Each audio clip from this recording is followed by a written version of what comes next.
नमस्कार, मैं प्रदीप कुमार स्वागत करता हूं अपने channel PK target UP board.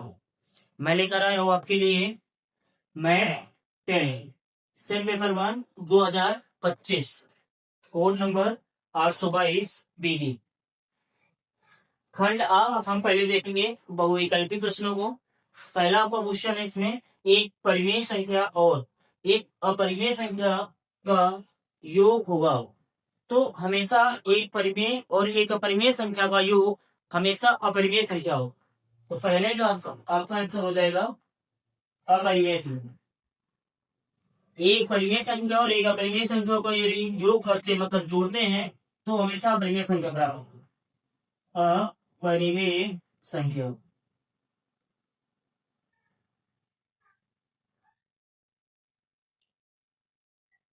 दूसरा क्वेश्चन है आपके पास। दूसरा क्वेश्चन है संख्या 156 का अभाज्य गुणनखंड। अभाज्य गुणनखंड होगा। आपको अभाज्य गुणनखंड निकालना है। अभाज्य गुणनखंड होगा 156 के अभाज्य गुणनखंड निकालना है आपको। 156 के हम अभाज्य गुणनखंड देखते हैं। 2 से डिवाइड करेंगे, 2 7 14, 1 बचेगा, 2 8 16, 2 का भाग करेंगे, 2 3 6, 2 9 18, 3 से भाग करेंगे, 3 1 कम 3, 3 3 9, 13 से भाग कर देंगे क्योंकि प्राइम संख्या ये आ जाए। अभाज्य गुणनखंड निकालने के लिए यहाँ पे आपको 1 2 2 बार 2 आया है तो यहाँ हो जाएगा आपका 2 की पावर 2 इंटू 3 आपका एक बार है 3 रहेगा, 3 की पावर 1 इंटू में 13, 13 की पावर 1, ये आपका आंसर हो जाएगा। अब हल लिखने थे, ये आपका आंसर होगा। इसके बाद अगला क्वेश्चन आपको दिया गया तीसरा,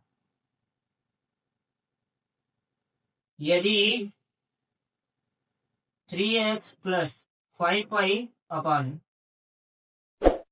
3x minus 5y equal to 7/3 हो, 7/3 हो, तो x रेशियो y निकालना है।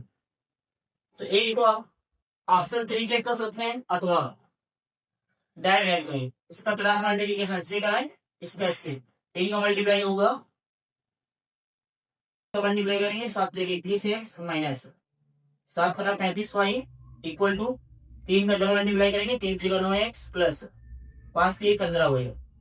x को एक तरफ लेके आएंगे तो x को इधर लेके आएंगे, 21x minus 9x equal to 15y, ये माइनस का 3y है उधर जाएगा प्लस का हो जाएगा, 21 में 9 घटाएंगे 12x इक्वल टू 15 35y हो गया आपका, सॉरी 35y उधर जाएगा तो ये आपका 35y होगा। यहाँ से 15 और 35 जोड़ेंगे, 5 और 5 10, 3 और 1 4 1 5 50 होगा। तो यहाँ से आ जाएगा x रेशियो y निकाला था, y को नीचे ले आएंगे, 50 को लेने आपको 12 कैंसिल आउट कराएंगे 2 से, यह आ जाएगा 25 बटे में आपका 6, ये आपका अनुपात निकल के आएगा 25/6। ये आपका क्वेश्चन कंप्लीट होता हो। अगला क्वेश्चन देखते हैं। अगला क्वेश्चन है आपके पास question number 14, 3x² minus 2x plus 1/3 का विविक्त कर ज्ञात है इक्वल टू 0 का विविक्त कर ज्ञात है। विविक्त कर, ठीक है, विविक्त कर निकालना है। इसका फार्मूला होता है आपके पास विविक्त कर का d बराबर b² माइनस 4ac। वैल्यू को कराएंगे, तुलना करेंगे पहले तो, ये आपका फार्मूला होता है। पहले तो 3 का इसके साथ मल्टीप्लाई कर, 3 आपको दिए गए पूरे समीकरण में 3 से गुणा कर लो, पूरे समीकरण में 3 से गुणा कर लो, पूरे समीकरण में 3 से गुणा कर लो, गुणा करने पर तो यहाँ आ जाएगा 3 3 का 9x² माइनस 3 का गुणा 6 में कराएंगे तो 3 का गुणा 2 में कराएंगे तो 6x प्लस इसमें 3 का गुणा करेंगे तो ये 1 हो जाएगा इक्वल टू 0 में 3 का कराएंगे तो 0 होगा। इसकी तुलना करा देंगे द्विघात समीकरण से ax² plus bx plus c बराबर 0 तो यहाँ पे आ जाएगा a बराबर आपका 9 क्योंकि x² जो गुणा तो a है तो यहाँ पे आपका 9 तो a बराबर हो जाएगा आपका 9। इसके बाद bx है यहाँ पे आपका b के स्थान पे आपको -6 दिया गया तो b बराबर हो जाएगा -6 x का गुणांक आपका b बराबर -6। इसके बाद c के स्थान पे आपको 1 है तो c बराबर हो जाएगा आपको 1 रख देंगे फार्मूले में तो विविध का d बराबर b² - 4ac पुट करेंगे तो b के स्थान पे -6 का स्क्वायर माइनस 4 इंटू में a के स्थान पे 9 इंटू में c के स्थान पे 1 तो यहाँ से आ जाएगा 6 का स्क्वायर आपका 36 माइनस का स्क्वायर करने में प्लस हो जाएगा माइनस 9 चौका 36 इंटू में 1 यहाँ से आया 36 इंटू में 6 इसका कराएंगे तो 36 में 36 घटाएंगे 0 विविध का डी जो निकल रहा है आपका ये आपका 0 निकल गया। अगला क्वेश्चन देखेंगे आप। अगला क्वेश्चन आपको दिया गया है निम्नलिखित सारणी का माध्य होगा। माध्य निकालने के लिए हमने तीनों विधियां तथा बहुलक निकालना और माध्यक निकालना हमने सांख्यिकी एक चैप्टर पढ़ाया है। एक क्वेश्चन में हमने सभी विधियों को तथा बहुलक और माध्यक निकालना समझाया है। वो वीडियो आपका प्लेलिस्ट में पड़ा हुआ है उसको जाकर के देखें तथा यहाँ पे हम देखेंगे माध्य निकालना। ये आपको क्वेश्चन का वर्ग अंतराल आपको दे रखा है 2 4 6 ये आपको इस प्रकार से वर्ग अंतराल 12 मात्रा दी गई है 12 मात्रा को FI कहते हैं। फार्मूला होता है इसका माध्य का माध्य बराबर सिग्मा FI इंटू में XI बटे में हमका सिग्मा FI। यहाँ सबसे पहले XI पता करेंगे। XI निकालने के लिए आपको XI पता करने के लिए आपको वर्ग सीमा निम्नतम और अधिकतम उन दोनों को जोड़ कर उसका आधा करते हैं। यहाँ 2 और 4 को जोड़ेंगे 6 होगा 6 का आधा करेंगे आपको 3 होगा तो यहाँ से आपको 3 निकलेगा। इसके बाद इसी प्रकार आगे होगा 4 और 6 को जोड़ेंगे 10 होगा 10 का आधा करेंगे 5 होगा ये आपको 5। इसी प्रकार आगे होगा 3 यहाँ पे वर्ग में अंतराल में अंतर 2 का है तो ये 2 बढ़ जाएगा 3 से 5 5 के बाद 7 7 के बाद आपका 9 9 के बाद आपका 11 को इस प्रकार से आना है। यहाँ हम पहले सबसे पहले सिग्मा FI निकालेंगे सिग्मा FI इसको जोड़ेंगे 2 4 6 7 13 13 और 3 16 16 और 4 20 ये सिग्मा FI आ गया। अब यहाँ से हमें सिग्मा FI इंटू XI चाहिए तो पहले FI इंटू XI निकालेंगे बाद में सिग्मा निकालेंगे। यहाँ से सबसे पहले पता करेंगे FI इंटू में XI मतलब गुणा करा लेंगे FI का XI के साथ गुणा FI का XI के साथ गुणा तो 2 और 3 का गुणा करेंगे तो 6 होगा। इसी प्रकार 4 और 5 से गुणा करेंगे तो 4 5 20 होगा 7 7 तो गुणा करेंगे 49 होगा 9 का 3 से करेंगे 27 होगा 11 का 4 से करेंगे 44 होगा। अब यहाँ पता करेंगे सिग्मा FI इंटू में XI सबको ऐड कर देंगे सिग्मा मतलब होता है योग ऐड कर देंगे 6 और 9 15 15 और 7 आपका 22 22 और 4 आपका 26 2 में सिर्फ 4 4 8 8 मतलब 2 10 10 और 4 14 146 ये आए। फॉर्मूला पुट करेंगे माध्य को x बार से रिप्रेजेंट कर रख देंगे सिग्मा FI इंटू XI 146 बटे में सिग्मा FI आपका 20 है पुट कर देंगे 20 यहां से 1 सवाल बराबर 2 से इसको डिवाइड करेंगे ऊपर आएगा 7 2 7 14 2 3 6 नीचे आपका 2 1 कम 2 2 ये 0 रहेगा x बार इक्वल 10 का बात करना 1 बार डेसिमल लग जाएगा 7.3 ये आपका आ जाएगा मार्क। ये क्वेश्चन आपका कंप्लीट हुआ। अगला क्वेश्चन देखते हैं त्रिभुज ABC में DE समांतर BC इस प्रकार है कि AD बराबर 1.5 सेंटीमीटर, डीई बराबर 3 सेंटीमीटर और एई बराबर 2 सेंटीमीटर। तो एसी की माप होगी, एसी आपको ज्ञात करना है, ए सी। तो सबसे पहले हमें इस चित्र में ई सी पता करना होगा, तो पता करेंगे। अगर डीई समांतर बीसी है तो आपका ए डी ई त्रिभुज तथा ए बी सी त्रिभुज, दोनों त्रिभुज आपके समरूप होंगे। त्रिभुज ए डी ई तथा त्रिभुज ए बी सी समरूप त्रिभुज होंगे, समरूप त्रिभुज।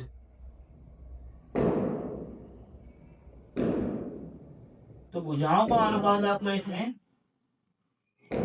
संगत भुजाओं का अनुपात बराबर होगा। तो यहाँ पे निकालेंगे तो ये आ जाएगा आपका एडी बटे में आपका एसी बराबर, यहाँ से एई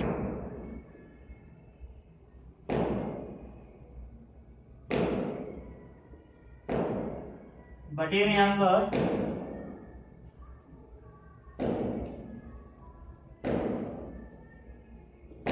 ए,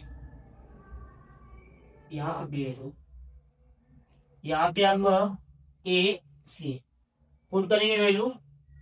एडी आपका 1.5 दिया है,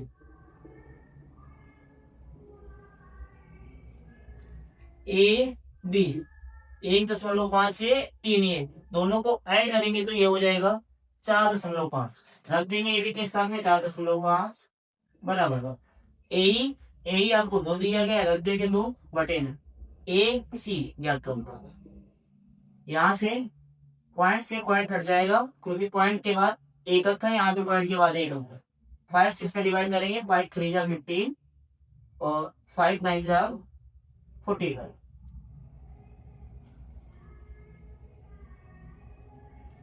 5 3 15, 5 9 45, 3 बन जा 3 3 3 जा 9। यहाँ से आया 1 बटे में डी इक्वल टू 2 बटे में ए सी। एसी ज्ञात करने के लिए एसी का इसके साथ क्रॉस मल्टीप्लिकेशन करा देंगे। एसी इक्वल टू आ जाएगा 3×6 सेंटीमीटर। हमें एसी ज्ञात करना था, एसी आपका निकल के आ गया 6 सेंटीमीटर। अगला क्वेश्चन देखेंगे। अगला क्वेश्चन है आपका बिंदुओं 2, 3 और 4, 1 के बीच की दूरी हो। आपके पास ये 2 बिंदु दिए गए हैं तो बीच की दूरी का फार्मूला होता है, बीच की दूरी, 2 बिंदुओं के बीच की दूरी का फार्मूला आपके पास होता है अंडररूट x2 माइनस x1 का whole square plus y2 minus y1 का होल स्क्वायर। बिंदु आपके पास दिए गए तो ये हो जाएगा x1, ये हो जाएगा y1 कामा y2, ये आपका x2 और ये आपका y2। रख देंगे मान इस फार्मूले में। x2 है आपका 4 माइनस x1 है आपका 2 का होल स्क्वायर प्लस y2 आपका 1 माइनस y1 आपका 3 का होल स्क्वायर। यहाँ से 4 में 2 घटाएंगे आपका 2 बचेगा, 2 का होल स्क्वायर प्लस 3 में घटाएंगे -2 का होल स्क्वायर। यहाँ से 2 का स्क्वायर करेंगे आपका 4 होगा प्लस -2 का भी स्क्वायर करेंगे तो आपका प्लस का 4 होगा इक्वल टू ये 4 और 4 जोड़ेंगे तो हो जाएगा आपका 8। 8 का वर्गमूल निकालेंगे तो हो जाएगा 8 को पहले ऐसे लिखो 2 इंटू में 2। जब 2 आपके जोड़े अंदर होते हैं तो एक जोड़ा 2 जोड़े मतलब 2 और 2 एक जोड़ा यदि आपका होता है तो सिर्फ 1 2 बार आए, 2 बार हो जाएगा 2√2 मात्र। ये आपका आ जाएगा दूरी, बीच की दूरी आपको निकालनी 2 बिंदुओं के बीच, ये आपको आंसर हो जाएगा। अगला क्वेश्चन देखेंगे। क्वेश्चन नंबर 8 आपके पास है यदि द्विघात समीकरण 3x² minus 12x plus m बराबर 0 के मूल बराबर है, के मूल बराबर है। तो आपसे पूछ रहा है m equal to question mark, m का मान बताओ। यदि मूल बराबर होते हैं, यदि आपके मूल बराबर हैं, तो विवेक का डी आपका 0 बराबर होगा। डी 0 बराबर, डी बराबर हम जानते हैं B square minus 4ac equal to, यहाँ पे 0 दिया गया, 0 रख दो, डी का मान तुलना करा लेंगे तो ये हो जाएगा A x square plus B x plus C बराबर 0। तो यहाँ से आएगा आपका ए बराबर, कोएफिशिएंट आपका 3 है, गुणांक आपका यहाँ पे एक्स गुणांक 12 है माइनस का, डी बराबर आपको हो जाएगा माइनस का 12।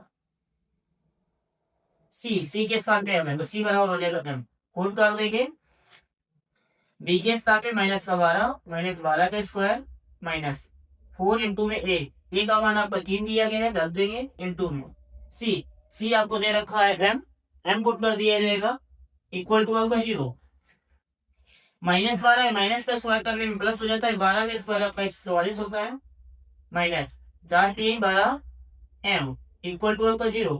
ये माइनस का 12 उधर ले जाएंगे तो प्लस हो जाएगा 144 बराबर माइनस का 12 0 के साथ जुड़ेगा, वही आपका रहेगा, उधर जाएगा प्लस में 12 एम हो जाएगा। एम का मान निकालना है तो एम इक्वल टू 144, ये गुणा में है तो डिवाइड में आ जाएगा, ये आपका 12 गुणा में है तो भाग में आ जाएगा, 12 से भाग करा देंगे तो 12 आएगा, एम इक्वल टू 12, ये आपका आंसर हो जाएगा। ये आपका क्वेश्चन कंप्लीट हो। अगला क्वेश्चन देखते हैं, 15 और 25 का एचसीएफ 5 है तो एलसीएम होगा। आपको एलसीएम निकालना है, तो आपके पास दो संख्या दी गई है और एचसीएफ दिया है। एलसीएम पूछा है तो हम जानते हैं पहली संख्या गुणे दूसरी संख्या, पहली संख्या गुणे दूसरी संख्या इंटू में दूसरी संख्या बराबर आपका होता है लासा गुणे में मासा, मतलब एलसीएम इंटू में एचसीएफ, एलसीएम इंटू में एचसीएफ रख देंगे। पहली संख्या आपकी 15 है, 15 रख लीजिए इंटू में, दूसरी संख्या आपको 25 है, 25 रखेंगे बराबर एलसीएम निकालना है, एलसीएम एचसीएम आपको दे रखना है एचसीएफ 5, एलसीएम निकालना था, एलसीएम को दे रखे हैं एलसीएम 5 दिया गया है, 5 गुणा में है तो 5 भाग में जाएगा, 5 से भाग करेंगे तो ये आपका 5 3 15, 3 बार की कैंसिल आउट हो जाएगा, यहाँ पे 25 भगवान 3 से कराएंगे तो 25 3 हो जाएगा 75, एलसीएम जो निकल के आएगा वो होगा 75। ये आपका क्वेश्चन कंप्लीट हुआ। अगला क्वेश्चन देखते हैं हम, क्वेश्चन नंबर 10वां। आपको दे रखा है एपी, आपके पास एपी है 3 कामा 1 कामा माइनस का 1 कामा माइनस का 3 कामा डेल्टा एक्स के लिए समांतर के लिए समांतर होगा। समांतर आपको निकालना है, समांतर आपका एटी में फार्मूला होता है समांतर निकालने का, समांतर डी बराबर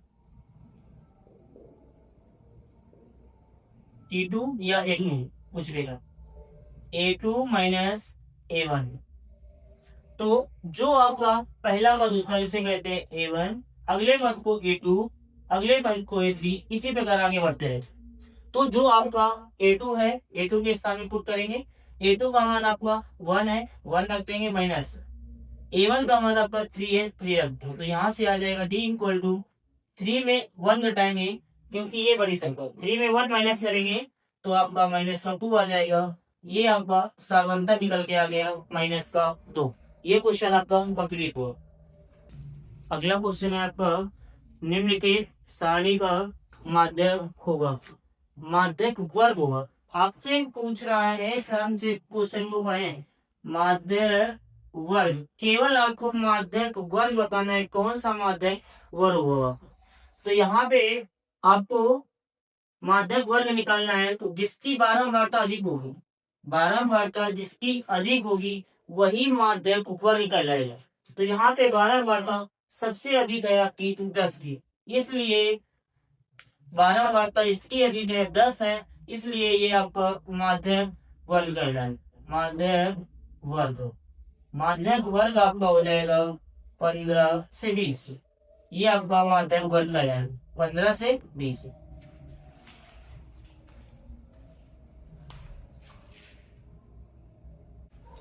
अगला क्वेश्चन है, यदि tan a बराबर 1 तो 2 sin a into cos a का मान आपको ज्ञात करना है। तो यहां से tan a बराबर 1 आपका tan में मान होता है tan 45 का, tan 45। यहां से tan से tan कैंसिल आउट होगा तो a बराबर आ जाएगा आपको 45 डिग्री। यहाँ पे मान पुट कर दे इस फार्मूला में जो दिया गया है, इसमें मान निकालना है 2 sin a इंटू में cos a। इसका वैल्यू निकालना था 2 का 2 sin। a के स्थान पे आप निकाले अभी 45 डिग्री, रख देंगे 45 डिग्री इंटू में cos a के स्थान पे यहाँ पे रखेंगे 45 डिग्री। हम cos और sin 45 का मान जानते हैं। sin 45 का मान होता है 1/√2 और cos 45 का मान भी 1/√2 होता है। तो यहाँ से आ जाएगा 2 इंटू में 1 का 1 से गुणा करेंगे 1, √2 पर √2 से गुणा करेंगे 2। ये 2 से 2 कैंसिल आउट होगा, आपका जो निकल के आएगा 1। इसका आंसर हो जाएगा 1। 2 sin a into cos a का मान आपका 1 निकल के आएगा।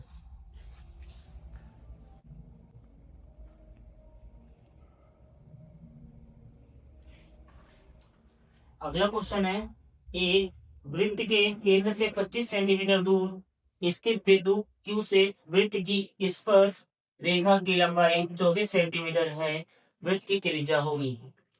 ए आपको दिया गया है वृत्त, यह आपका वृत्त हो गया।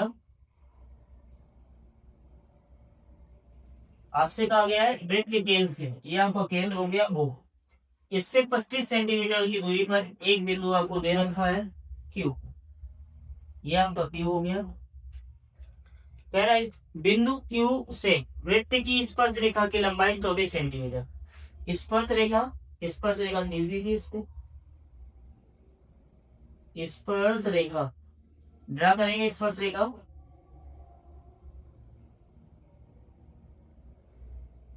स्पर्श रेखा और केंद्र, स्पर्श बिंदु और केंद्र से मिलाने पे जो स्पर्श रेखा पर एंगल बनता है वो आपका 90 डिग्री होता है। ये आपको कुछ इस प्रकार से ओ से जो Q बिंदु है इसकी डिस्टेंस आपको बताइए 25 सेंटीमीटर और Q से स्पर्श जो रेखा है उसकी लंबाई आपको बताइए 24 सेंटीमीटर। ये आपको दे रखा है 24 सेंटीमीटर। आपसे पूछा गया है त्रिज्या, आर का मान निकालना। तो यहाँ पाइथागोरस प्रमेय लगा सकते हैं क्योंकि ये आपका 90 डिग्री होता है। केंद्र से स्पर्श बिंदु को मिलाने वाली रेखा त्रिज्या होगी और त्रिज्या के द्वारा स्पर्श बिंदु पर जो एंगल बनता है वो 90 डिग्री होता है। तो यहाँ पाइथागोरस प्रमेय लगाएंगे। इस बिंदु को मान लिया क्या है P मान। तो 90 के सामने आपका कर्ण होगा, 90 के सामने कर्ण हो जाएगा तो यहाँ कर्ण आपका कर्ण का स्क्वायर बराबर आपको होगा लंब का स्क्वायर प्लस आधा जोड़। 90 के सामने वाली भुजा उधर होती है मतलब कोकी को स्क्वायर बराबर लंब। आप लंब आर को भी दे सकते हैं, कोई दिक्कत नहीं। आर रख दीजिए, आर का स्क्वायर प्लस आधा पी क्यू, पी की को इसको रखे मान। ओकी कितना है आपको 25 सेंटीमीटर, 25 का स्क्वायर बराबर आर का मान निकालना है। पी क्यू का मान आपको दे रखा है 24 सेंटीमीटर। स्क्वायर लगा देंगे, 25 का स्क्वायर 625 आर स्क्वायर प्लस 24 का स्क्वायर आपका 576। इस 576 को इधर पक्षांतर करके लेके आएंगे। 576 के इधर पक्षांतर करेंगे तो माइनस में हो जाएगा 625 minus 576 equal to R square. 625 में 576 माइनस करेंगे तो आपका बच जाएगा 15 में 6 जाएगा 9। यहाँ पे आपका 1 बचेगा, 11 में 7 जाएगा 4, 49 बचेगा आर इसको वर्गमूल निकालेंगे तो 7, आर बराबर निकल के आ जाएगा 7। त्रिज्या जो आपसे पूछी गई थी, त्रिज्या की लंबाई आ जाएगी 7 सेंटीमीटर। ठीक है। अगला क्वेश्चन है आपके पास, एक मीनार की ऊंचाई 20 मीटर है जमीन पर बनने वाली छाया की लंबाई 20√3 मीटर है, उन्नयन कोण का मान होगा। आपको उन्नयन कोण निकालना है। सबसे पहले तो चित्र बनाएंगे। एक मीनार ऊंचाई 20 मीटर, मीनार आपकी मीनार है 20 मीटर ऊंची है। आपकी मीनार 20 मीटर ऊंची है। ये मीनार हो गई 20 मीटर। इसकी छाया आपको जमीन में पड़ती है, मतलब छाया आपकी नीचे की ओर। इसकी छाया कुछ इस प्रकार से कह रहा है, जमीन पर बनने वाली छाया 20√3 है। उन्नयन कोण निकालना है। मीनार यहाँ व्यक्ति की आर, इससे बनने वाला जो कोण है आपका, ये आपको निकालना है। इस कोण को आपको पता करना है। हमने मान लिया ये कोण है आपका थीटा, ये कोण आपका थीटा है, इसको हमको ज्ञात करना। ठीक है, थीटा कोण के सामने आपका लंब, और ये जो आपकी छाया है ये आपका आधार। यहां से हम टेन लगा लेंगे। टेन थीटा बराबर हो जाएगा लंब बटे में आधार। तो टेन थीटा के सामने आपका हमेशा लंब होता है, थीटा के सामने लंब, और 90 के सामने हमेशा कम होता है। तो ये लंब होगा और ये आधार होगा। लंब के स्थान में रख देंगे 20 और आधार के स्थान में रख देंगे 20√3। यहां से 20 से 20 कैंसिल आउट होगा, इसके स्थान में 1, तो ये आ जाएगा टेन थीटा बराबर 1/√3। टेन में मान होता है टेन 30 का, रख देंगे टेन 30। टेन से टेन कैंसिल आउट होगा और थीटा इक्वल निकलेगा आपका 30 डिग्री। उन्नयन कोण आपसे पूछा गया था, उन्नयन कोण का मान, तो उन्नयन कोण आपका आ जाएगा 30 डिग्री। अगला क्वेश्चन है आपके पास,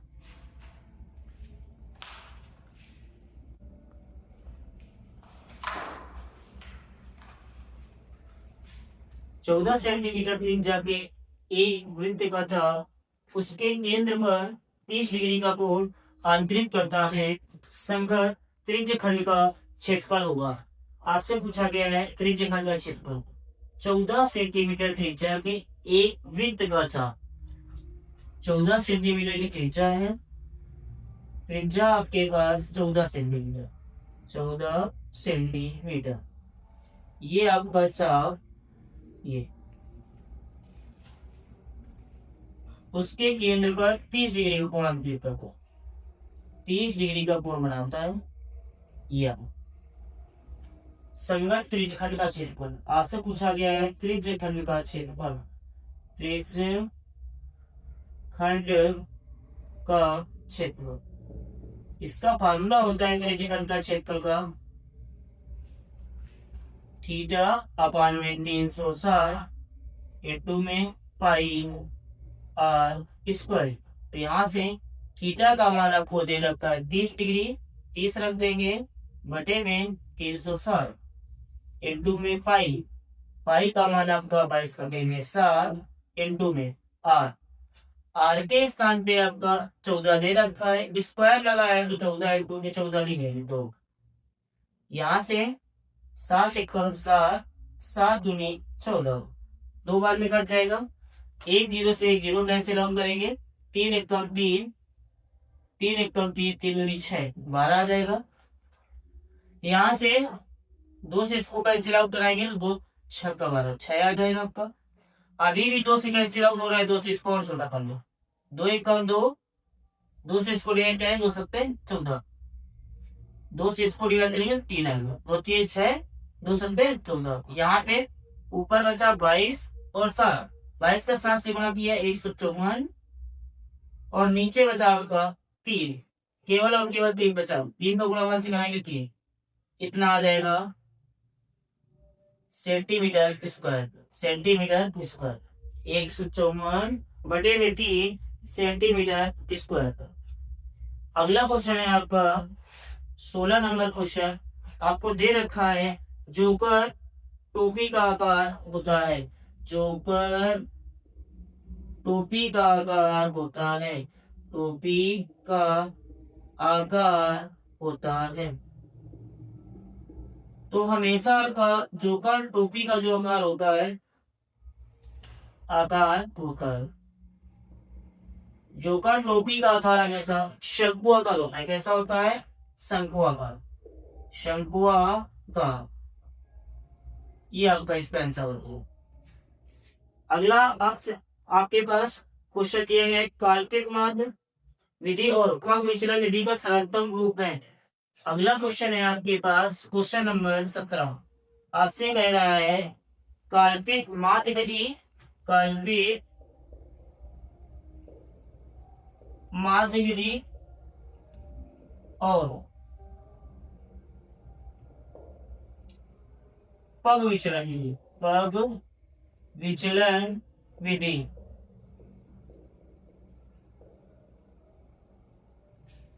का सरलीकृत रूप है, सरलीकृत रूप है। इसका सरलीकृत रूप आपका प्रत्यक्ष विधि। सबसे पहले विधि की आपकी प्रत्यक्ष विधि, माध्य निकालने, प्रत्यक्ष विधि। इसके बाद हम लोगों ने सीखा था ये विधि है सरलीकृत। सबसे पहले इसी विधि को सीखा जाता है, प्रत्यक्ष विधि, फिर आपका काल्पनिक माध्य विधि, फिर आपके पग विचलन विधि। 3 विधियों के द्वारा हमने माध्य निकालना भी आपको सिखाया है, एक लेक्चर उसका पढ़ा हुआ है, ठीक है। आपके प्रत्यक्ष विधि है, इसका ये आंसर होगा। अगला क्वेश्चन नंबर 18। क्वेश्चन नंबर 18 है आपके पास, यदि कुछ प्रेक्षणों का माध्य, आपको माध्य दे रखा है, यदि कुछ प्रेक्षणों का माध्य, यदि कुछ प्रेक्षणों का माध्य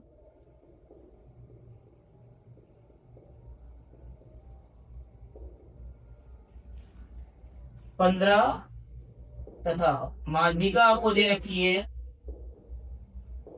माध्यिका 24 है, 24 है, माध्यिका आपके पास ले रखी है। तो पूछा गया है तो बहुलक होगा, तो बहुलक होगा, बहुलक होगा। इसका आपका डायरेक्ट फार्मूला होता है बहुलक निकालने का या माध्य निकालने का या माध्यिका। जब आपके पास 2 चीजें दी जाएगी, तीसरी पूछी जाएगी, तो आप डायरेक्ट फार्मूला से निकाले। तो यहाँ फार्मूला होता है बहुलक बराबर 3 माध्यिका -2 माध्यिका। इस फार्मूले को आप याद रखें।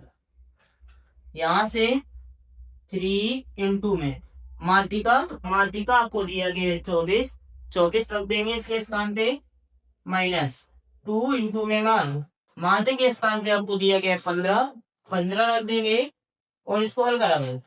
24 दिया -15 दूनी 30, सब्ट्रैक्ट कराएंगे, 7 में आपका 4 जाएगा, 7 में 3 जाएगा, आपके पास 4 बचेगा, 2 का 2 है 42।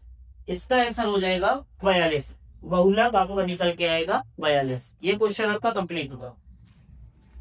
अगला क्वेश्चन है आपको 19 नंबर, जब एक पासे को एक बार फेंका जाता है तो एक सम संख्या प्राप्त होने की प्रायिकता। तो हम जानते हैं एक पासे में आपके पास 6 तक के अंक लिखे रहते हैं, 1 2 3 4 5 6 बूंदी बनी होती है आपकी गोल गोल ऐसी। पासा आपने लूडो खेला होगा उसी प्रकार का, उसमें आपके पास 6 तक के नंबर होते हैं। तो सम संख्या प्राप्त होने पर सम के लिए आपका सम में आपका कौन कौन सा नंबर होगा, 2 4 और आपका 6। टोटल जो आपके पास पासे में नंबर होते हैं तो 1 2 3 4 5 6। आपसे पूछा गया है सम संख्या प्राप्त होने की प्रायिकता। तो सम संख्या प्राप्त होने की प्रायिकता, होने की प्रायिकता। तो सम संख्या आने की कितनी घटना है, 1 2 3, 3 घटना, तो 3 बटे हैं आप लोग। टोटल संभावित घटना तो आपकी टोटल आपका 6, तो यहां से निकल के आएगा 1 बटे में 2। ये आपका आंसर होगा। अगला क्वेश्चन है आपके पास क्वेश्चन नंबर 20। कहा गया है अच्छी प्रकार से फेंटे हुए ताश, अच्छी प्रकार से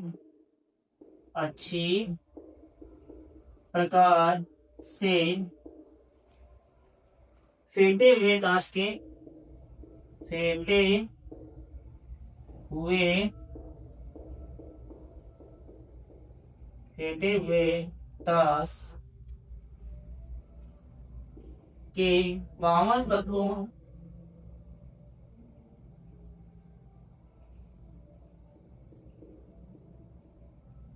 में से एक पत्ते को यादृच्छिक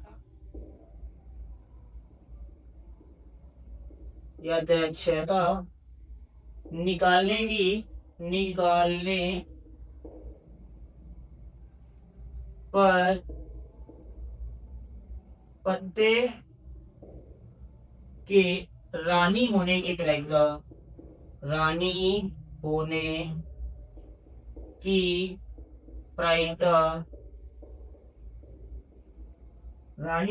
प्रायिकता होगी। आपसे पूछा गया है रानी होने की प्रायिकता होगी। तो हमें पता है ताश की गड्डी में आपके टोटल आपके 52 पत्ते होंगे। टोटल ताश की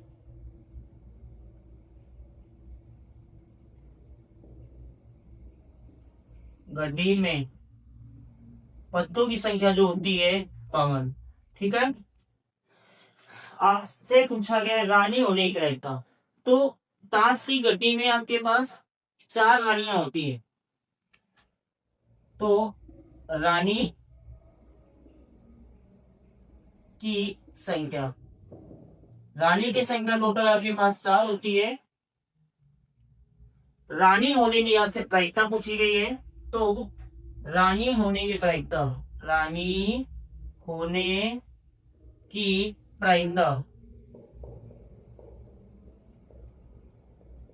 तो रानी होने के पास आपके पास 4 परिणाम है। तो 4/9 टोटल है। टोटल ताश की गड्डी में 52 पत्ते हैं। इसी से अचानक मतलब होता है अचानक निकाला। तो रानी होने की कितनी संभावना है? 4। तो 4 में टोटल आपके पास पत्तों की संख्या 52। तो टोटल आपका नीचे हो जाएगा 52। यहाँ से इससे इसको डिवाइड करेंगे तो रानी होने की प्रायिकता आ जाएगी 4 इसमें भाग करेंगे 4 1/13। ये आपका आंसर हो जाएगा। ये क्वेश्चन आपका कंप्लीट होता है।